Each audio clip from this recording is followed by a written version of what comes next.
Well, para nako kining telestorya nga Ulysses. Muna una nga ikasalida siguro nga tinuray jud nga eskrima. Kay sa ako na eksperyensya sa una, sa akong nakita katong unang mga salida, Roland Dantes, Arnes mo siguro itong title ato, di man yun sila mga eskrimador ang nandua.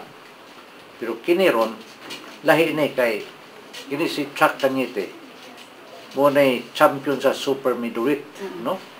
Lahi ang iyang kategorya. Champion siya sa dina sa 3rd annual Cacoy 12 Paris World Eskrima Championship, no? Kamao jud.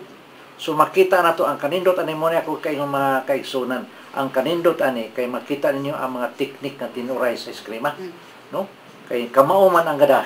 Actually pagduol nako ni Derek Rami, nungutana siya 15 Mayo muda. Naibaw man dahil ko 15 Mayo kay si Chuck nakakuha sa jud ni. Ang lihok ni Chuck, mura-mura ni lihok sa amahan niya nga very close kay nako si Edgar Cañete. Sa akong mga na-experience sa unang panahon, modesty aside, I'm the first international referee sa kining eskrima, no? Si Miguel Subiri, ang ako'y ga-referee ato iyang duwa. Kuha sa nako ang degree as Grandmaster, no? 10 dan, no?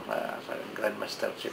So, muna ako ikaingon sa mga televiewers nga manananaw karon nga ayaw jud yung saypa ang matag yugto nining sugilanon sa Ulysses.